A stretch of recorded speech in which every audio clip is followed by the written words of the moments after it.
do you feel like your weight has shifted around your stomach lately, or belly fat? It's very frustrating as a woman, well, a menopausal woman, because what used to work didn't work, and now you're getting this band of fat around your belly. I hear it often. It's happened to me as well too, and always working to improve that. And there's a couple of reasons, and that's because your hormonal shifts. So estrogen drops causes belly fat, and your body's just change. It just changes, in that time. And I was just reading, a book on hormones actually, and you're more susceptible to diseases like metabolic disorders, breast cancer, all that sort of thing, because estrogen helps with all that sort of stuff. It helps you when you're having cycles. It actually is really good for your body. But when you're not having cycles anymore, your body goes into it's a required shift, right? But and in that time you're more susceptible to diseases. So if anything, now is the time to really look after your health when you're in this age, because you're more susceptible to these diseases. And you've really got to look after your health, look after your lifestyle, and do the best thing you possibly can. Look, there's DNA that, things like that are out of your control.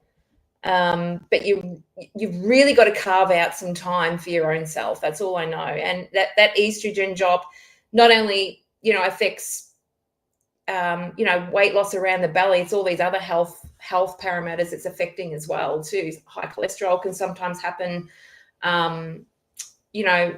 All these things start happening to your body, and you're thinking, oh wow, okay, right. So more importantly, you've got to be looking after your lifestyle. But then also cortisol, because of these shifts in estrogen, progesterone, those shifts happen. What happens, and naturally cortisol raises in your body as well too. So if you've got a stressful life on top of that, you really need to be doing something, and not ignoring these little whispers of things going on in your body, and so if you've already got stress going on, you've really got to start to look at strategies on how to decrease the cortisol, and really start looking after your body. And I've had to really dial in. Like, I was always pretty healthy as someone in the health industry, someone who's a personal trainer, all that sort of thing. But in my 40s, 50s now, I've had to really, really dial in even more on my own health. And that's why I'm coming to you, because I'm going through it myself. I see a lot of other women go through it. Body changes a lot.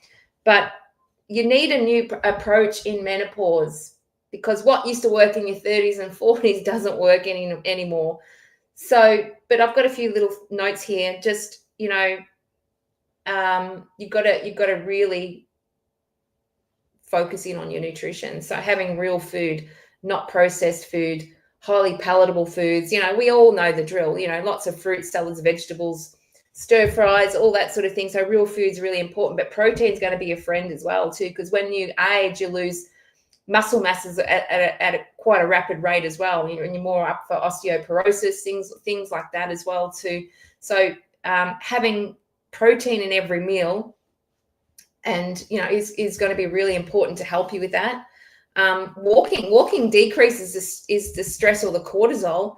So getting out there, doing more movement, more strength training as well to increase that muscle mass, because the more muscle mass we got, the more belly fat we can lose actually by putting more muscle mass on and putting more muscle into our body. And also, I know sounds like, the stress management techniques, and just carving more time out for yourself. I talk to a lot of women, and we're natural caregivers, and we just go over and beyond for everybody else, for ourselves. And we really need to change that mindset, come back to ourselves, give back to ourselves, and not ignore our own health and wellness and well-being, mental health, well-being, all that sort of thing. So what I've been doing of late is I read this book. It was called The Morning Miracle. And pretty much what it is, you give to yourself before you give to others. So I get up an hour earlier. I do some yoga, stretch my body, breathe, do some meditation. I do a little bit of reading as well too, and affirmations. And that sets my day up from a cortisol level. So, dropping the cortisol before I go into my day.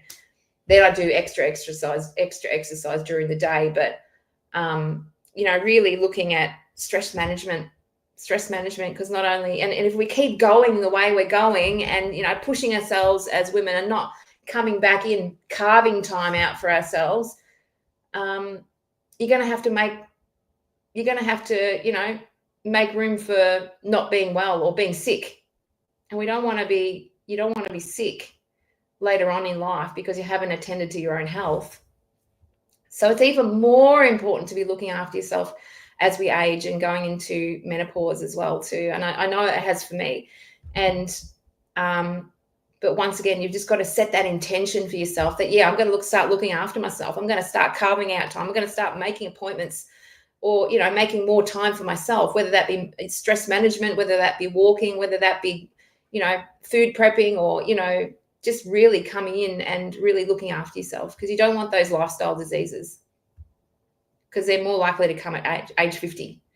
It's a biological thing that's going to happen. So you've got to really start to dial in and do things for yourself, so then you live a long, healthy life, and that lifespan is going to be really long and healthy. So thanks for chiming in today, guys, and I will see you next week for Wellness Wednesday.